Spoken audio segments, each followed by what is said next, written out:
tuulilemmik. Aga 24. veebruar, palju õnne Eesti ja meie seiklus jätkub. Me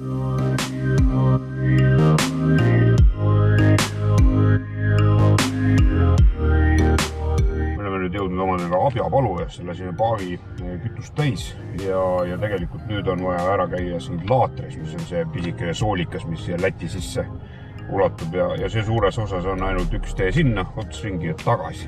Ja siis on juba Mõisaküla ja siis on juba Jäärja kaudu Veeliksesse ja siis vaatame järgmisele lehele, aga siis oleme juba Kilingi-Nõmme tagant läbi, nii et ongi juba meri vastas.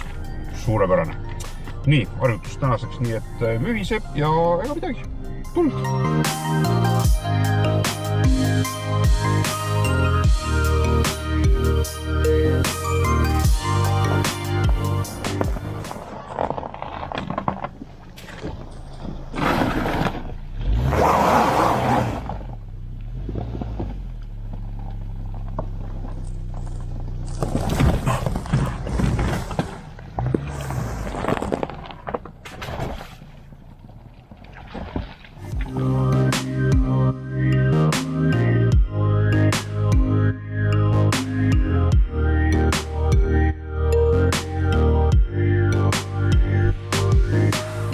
Otsa pidi Lätis. Nüüd on vaja leida mingi koht, kus käruga saab ümber keerata. Ja siis Padavai Eestisse tagasi. Soolikas tehtud. Järgmine punkt.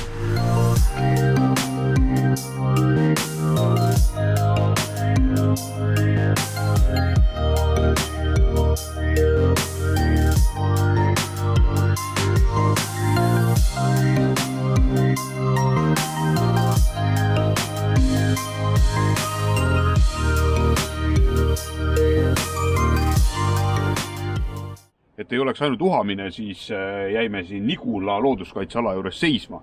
Ja siin on Nigula raba ja Nigula järv. Ja see on üks koht, kus iga eestlane peaks vähemalt korra elus ära käima. Ja tegelikult ega siin palju polegi. Siit parklasse saab auto jätta, siis läheb laudtee kribinal mööda Nigula järve äärt kuni esimese vaatetornini. Siin on neid vaatetorne ja erinevaid infopunkte veel. Aga siin on üks igavesti ilus koht, nii et kes selle tee peale sõitma satub, astuge kindlasti läbi.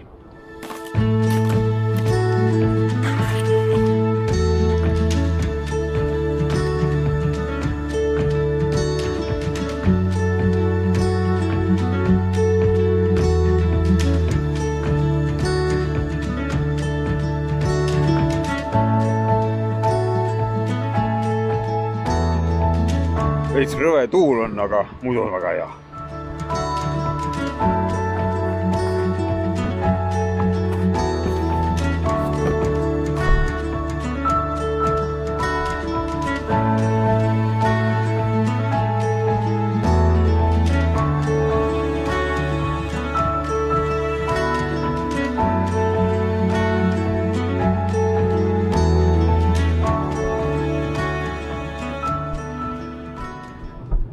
Mulle tunne, et me peame siit otsa sõitma. Arvad? Üsna kindel, jah.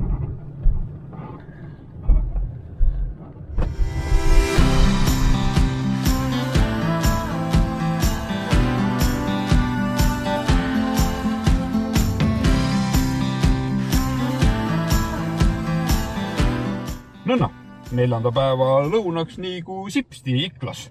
Ja see on siis nüüd Mandri-Eesti edela nurk ja siit hakkame siis Vana-Pärnu maanteed mööda sõitma Pärnu poole ja sealt siis juba kõik need muud asjad, mis riburada tulevad, mis meil siis teel Saaremaale ette jääb. Nii et üks nurga selgroog on jälle murtud ja siia jõudmiseks on kulunud 1329,7 kilomeetrit. Veel on kohutav tuul, mingisugune rõve ilm näitab küll, et 5 kraadi on sooja, aga tuul on süke, et näpud kukud otsast ära, nii kui autost välja lähed. See on vana ja kuulus tee, siit minu vasakut kätt jääb pikk liivariba, rannariba, mille peal on tõenäoliselt tuhandetel eestlastel enda lemmik suvitamise ja päikesevõtmise kohad. Ja soojadel suvepäevadel on siin nii palju rahvast, et hilisemad jõudjad peavad liivarannast metsa alla kaasa võtma, ega rannatunnet tunda. ja tõenäoliselt on neil ka juba 2 aastat ette telkimiskohad siia ära broneeritud. Ja lisaks sellele leiab sellelt rannaribalt ka mõned maailmakuulsad puhkekeskused, nagu näiteks Kosmonautikakeskus ja siis Lepanina.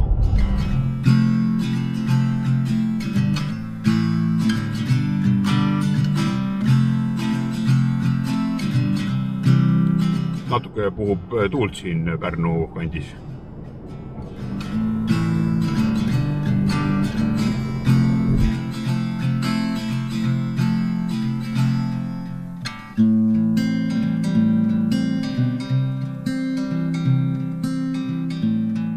Pärnust Tõstnamaa poole sõites on väga äge, hullult pika maa saab sõita mööda mereranda. Kõigepealt alguses kohe seal golfikeskuse juurest tuleb täpselt rannaniidu pealt siuksed 90-kraadiste kurvidega pikad sirged, mingisugune vana arusaamatu maja on seal veel tee ääres. Ja siis samamoodi mööda neid väikeseid rannakülasid kuni siis Liuni välja ja natukene maad saab sealt veel edasi sõita, kuni siis lõpuks peab ikkagi selle suure Tõstamaa tee peale välja minema, aga nüüd oleme jõudnud omadega siis järgmisesse punkti, kus maa jälle otsa sai ja me oleme Munalaiul ja see on nüüd see koht, kus kohast läheb siis praam Kihnu saare peale ja ka Manilaiule. Meie aga võtame suuna nüüd Tõstnamaa peale ja vaatame, äkki jõuame niimoodi, et saab veel õhtupimeduses Saaremaa praami peale.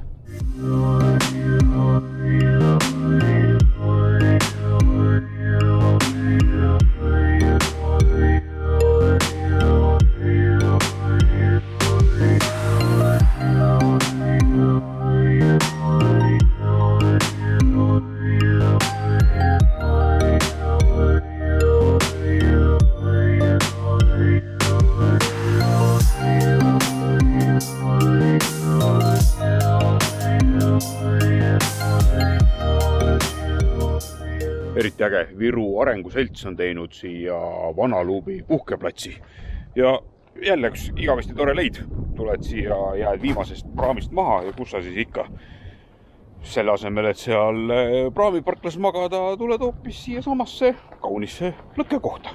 Siin on 2 istumisalust koos 2 toreda lõkkekohaga ja väike loominguline vaatetorn. Veeri äge. Külm või? Ei. Kust te seda võtate?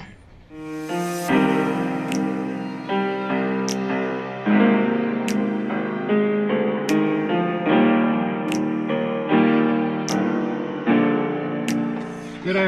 Palun 2 inimest Saaremaale. See aga tähendab ühtlasi seda, et pamparampaa. Me oleme täna edenenud väga hästi ja jõudnud Saaremaale. Mis tähendab seda, et me jõuame jupikese Muhu saart veel täna äkki ära sõita ja siis kuskile saare algusesse ennast laagrisse sättida, et homme vallutusretke jätkata. Vot nii. Samparabaa. Ka praegu läinud hästi. Aga elu on nagu elu käib. Me oleme nüüd praami peal ja tähistamaks seda, et meie korraks, või õigemini meil saab korra mandrietapp läbi ja jõuame ikkagi täna Saaremaale, mis on täna on siis neljapäev, on ju, 4. päeva õhtus Saaremaale. Siis ja siis on meil loomulikult käes ka Eesti aastapäev, mis on taas tähistamist vääriv. Siis kuidas on muud moodi seda ikka tähistab kui kamaga ja klassikalise kiruleivaga. Nii et palju õnne Eesti! Hommikust, 5. päeva hommik. Me oleme nüüd Muhu saare peal siin Liiva kõrval Aki kämpingus ja olgugi, et kämping avatakse tegelikult alles mõnede kuude pärast, on siin omanik mu hea tuttav ja see ütles, et olge siin, saate rahulikult olla. Ja saamegi rahulikult olla, sest minikas puhub sooja ja ega meil muud otseselt vaja polegi, kui lihtsalt sirget pinda, mille peal olla.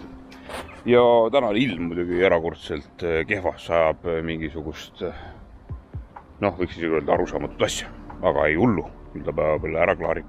Ja nüüd mõne aja pärast stardime siit siis Saaremaa tiirule ja proovime selle tiiru teha nii, et homme õhtul äkki hilisema praamiga või viimase praamiga saame mandrile tagasi, sest aegselt hakkab tunduma, et me ikkagi oleme üsna aja edas oma asjadega.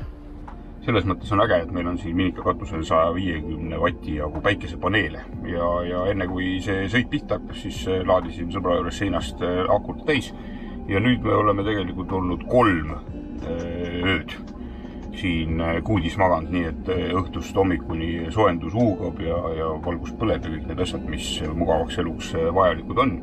Ja akus pool seisab sees nagu vana mees, et jõuda selle päevase väikese päikesepaiste või valgusega siis ikkagi nii palju laeb. Et ma usun, et tegelikult selle tripi käigus meil üldse rohkem vaja kuskil laadimas käia pole. Tegime eile veel väikse tootearenduse, ostsin poest sellise lakke kleebitava telefoni hoidiku ja sellel on nii suur hea kasu, et kui voodis vedeled, siis saab panna telefoni pläraki magneti ja siia külge ja saab Jupiterist vaadata filme ja mingit sarju.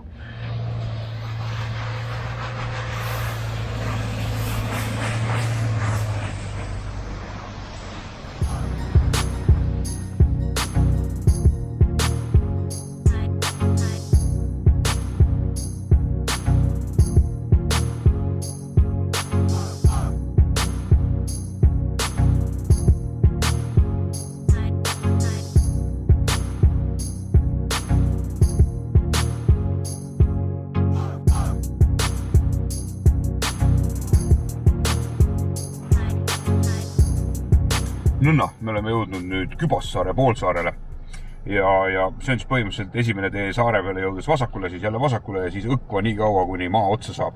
Ja see on üks väga pikk tee, aga igal juhul tasub siia sõita, sest siia on väga ilus sõita üle nende niitude ja merelahtede vahel ja siin otsas on siis ka uhke majakas. Nii et see punkt on võetud, tulge ka ja siis siit paneme siis juba edasi ja vaatame, milliseid põnevaid kohti veel tee peale jääb. Aga igal juhul võrratu sõitmine, hoolimata sellest, et väljas on jälle üks igavesti koletu tuul, aga hakkab näitama päikest.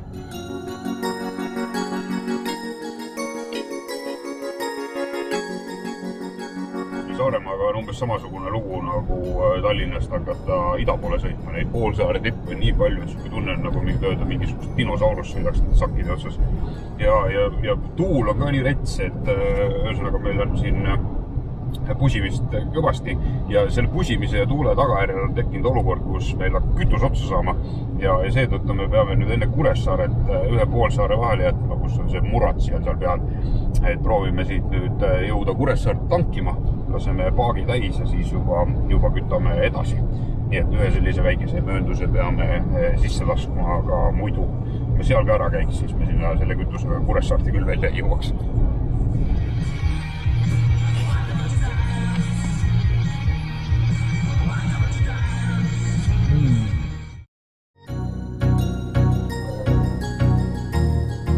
Ei saa öelda, et just mingi kõige rahulikum ilm oleks väljas.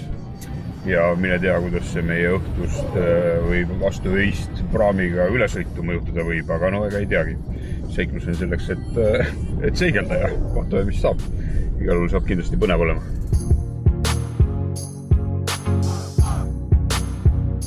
Järgmine kava on nüüd see, et nüüd tuleb sõita Sõrvesäärde ja seal see all Pauna sees tiir teha. Sellele teele jääb muidugi paar huvitavat kohta. Üks on see sama Salme viikingilaevade leiukoht, millest ka sarja tehti. Seda saate näiteks järgi vaadata, väga huvitav on. Ja siis loomulikult on seal Sõrvesääres ilus majakas ja selle kõrval ka väga mõnus militaarmuuseum koos väga toreda giidiga, aga kas me siin autost välja saame, seda dikteerib selgelt ilm. Muidu võiks ju seal tirbi otsas ka veel ära käia, aga suure tormiga ei hakka sinna pusima. Seda teed mööda peaks saama siinsesse vägevasse komandopunkti. Siga betoon kärakas keset metsa, aga tundub, et täna ei lähe kuidagi.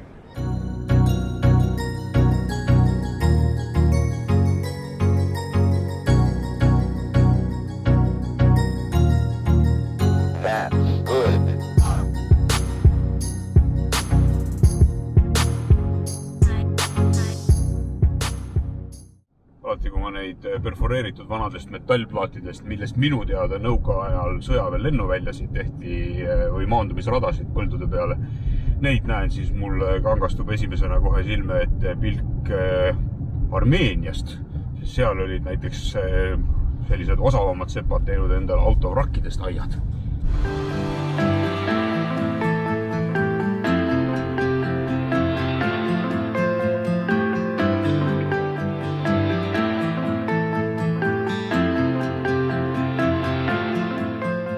Seesugust asja pole varem näinud, et torm niimoodi tee peale ronib. Noh, eile seal Munalaiu sadamas olid jääkolakad tee peale, aga et selline heinapudi ja mingid kõrkjad ja kännud ja muu sodi, mis merest tuleb, see niimoodi tee peale kantakse esmakordne. Ja näed, poleks siia tulnud, poleks ka seekord näinud.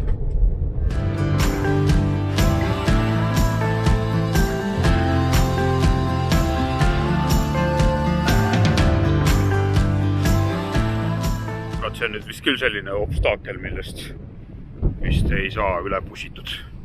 Saab, aga võib-olla ei ole kõige mõistlikum.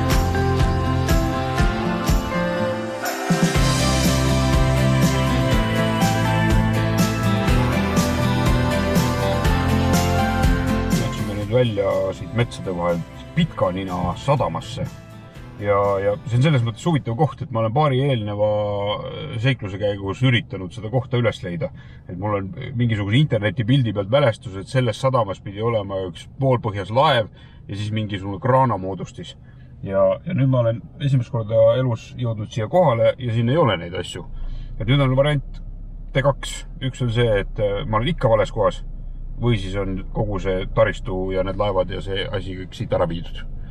Nii et mine võtta kinni, aga vähemalt ühe koha saab jälle maha tõmmata.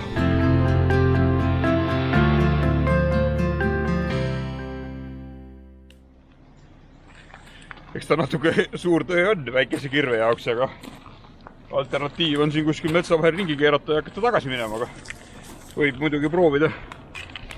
Lihtsalt selle tüve mingist normaalsest kohast läbi närida ja eest ära vedada. No jõudu tööle, külamees. Oleks praegu kobrast vaja. Oi, otsast ots.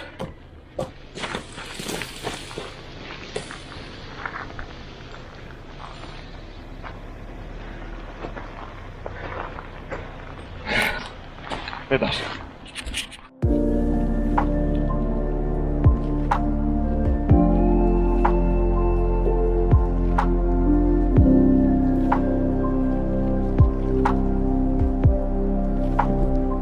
Meid peatas järgmine obstaakel ja nii kaugele kui silm ulatab, läheb see tee ainult vee all ja kurat selle sogase vee sees pole õrna aimugi, kas siin on põhi all või kui sügavaks siin läheb, nii et igaks juhuks ei hakka pusima. Siin see ei vääri küünlaid, ots ringi ja tagasi.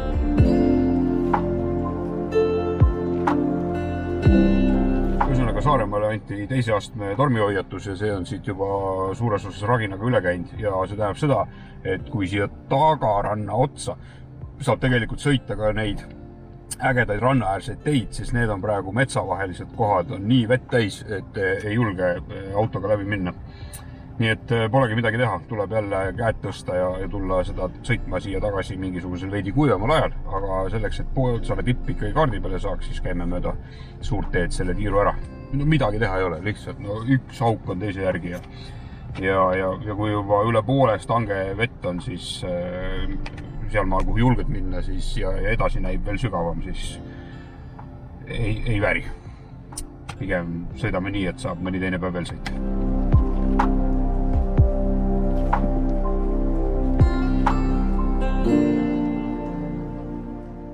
Tegelikult on veits kahju, et sealt teist kaudu siia ei saanud, aga mis teha, täna ei saanud. saab mõnel teisel korral kindlasti ja paar korda ma olen varem sealt sõitnud, nii et ka seda teed tasub kasutada.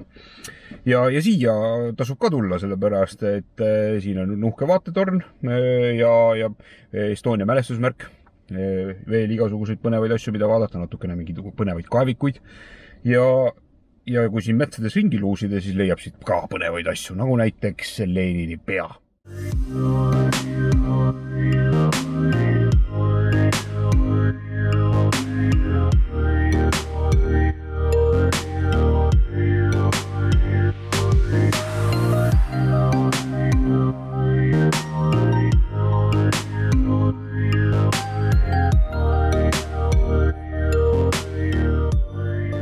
Tuulegeneraatori tükid siin Varese sadamas.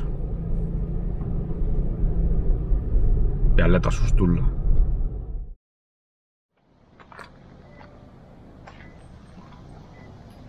No mis juhtus? Juhtus niimoodi, et autol on suurte otsadega kärupistik ja kärul on väikeste otsadega kärupistik. Ja siis oli seal vahel adapter ja see on nüüd nende halbade teede tõttu tulnud see adapter välja sellest pesast. Ja juhtus see, et käis killadi-valladi vastu maad, kulsi mingil hetkel kolksus ja siis õnneks läks see adapter katki. Nii et pesad on terved ja nüüd me lihtsalt peame ostma uue selle adapteri ja siis me saame kärule uuesti tuled jälle. Teed on nii hullud, et käru, hoolimata sellest, et ma püüan kogu aeg hästi ettevaatlikult sõita, siis see haagis ikka aeg-ajalt kipub hüppama. Ja mul on hirmus tunne, et midagi on väga pahasti, aga tundub, et väga pahasti ei ole. On ainult see ülemine korv tulnud jälle oma pesast välja ja siia põrandale ennast laiali laotanud. Ja siis natuke on kotti tulnud, aga mööbel on veel küljes, pliit on alles. Ühesõnaga, väga hästi kõik. See, et see sealt ära tuleb, on tavapärane. Ja elu õpetab, järgmine kord peaks selle jätma enne halba teed ikkagi põrandale. Nüüd meil ongi jäänud järgi ainult üks kruusatee lõik ja siis rannamaantee, mis viibki meid põhimõtteliselt juba peaaegu sadamasse, aga meil veel natuke on see Muhu saare ülemine ots ka veel sõita. Nii et õigel ajal juhtus.